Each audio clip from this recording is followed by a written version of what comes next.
Assalamualaikum warahmatullahi wabarakatuh. Perkenalkan, nama saya Zola Fitsya dari Prodi Manajemen Fakultas Ekonomi dan Bisnis. Nah, di sini saya sebagai mahasiswa, saya akan membuat tugas dari public speaking. Nah, saya akan memberikan judul bagaimana cara menerapkan konsep manajemen ke dalam kehidupan sehari-hari. Yang pertama, saya akan melakukan konsep manajemen waktu. Konsep manajemen waktu ini sangat wajib diterapkan oleh kita sebagai seorang mahasiswa. Sebagai seorang mahasiswa, kita mempunyai prioritas dan tujuan, yaitu adalah belajar. Nah, terus bagaimanakah cara menerapkannya? Pertama, kita harus mengatur waktu kita, karena di sini namanya adalah konsep manajemen waktu. Jika kita ingin melakukan perkuliahan dalam jam 8, nah, kita sebagai seorang mahasiswa, kita harus bangun lebih awal. Contohnya, jika ada perkuliahan jam 8, kita harus bangun jam 6.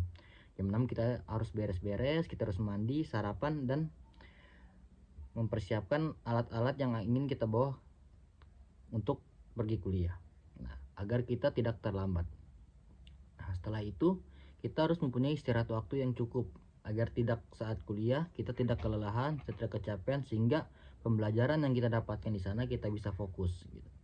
Kebanyakan mahasiswa-mahasiswa yang berada di FEB yang seperti saya lihat langsung, banyak mereka yang ketika mereka tidak mengatur waktu istirahat mereka ketika di kampus atau di dunia perkuliahan, mereka sering ngantuk atau sering lemas gitu, lelah gitu.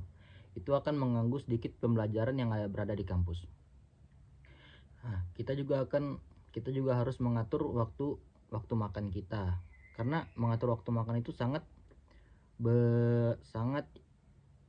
mempengaruhi bagaimana kehidupan kita sehari-hari.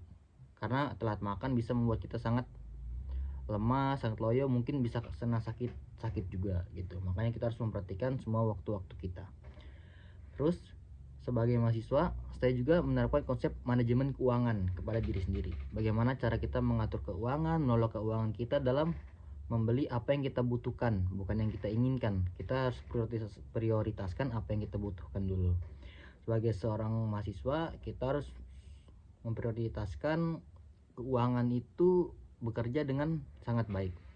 Karena jika keuangan kita hancur, kita sebagai mahasiswa, apalagi sebagai anak rantau, mungkin saya tidak akan cukup untuk membeli apa yang kita butuhkan, seperti biaya makan, misalnya biaya untuk pergi kampus itu kan naik motor, biaya bensin gitu, biaya atau apa-apa, kita harus menyediakan biaya darurat juga gitu.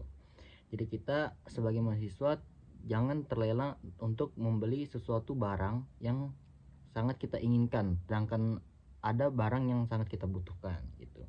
Jadi kita harus melakukan itu semua terhadap diri kita agar kedepannya kita menjadi orang yang sukses di masa depan. Salam.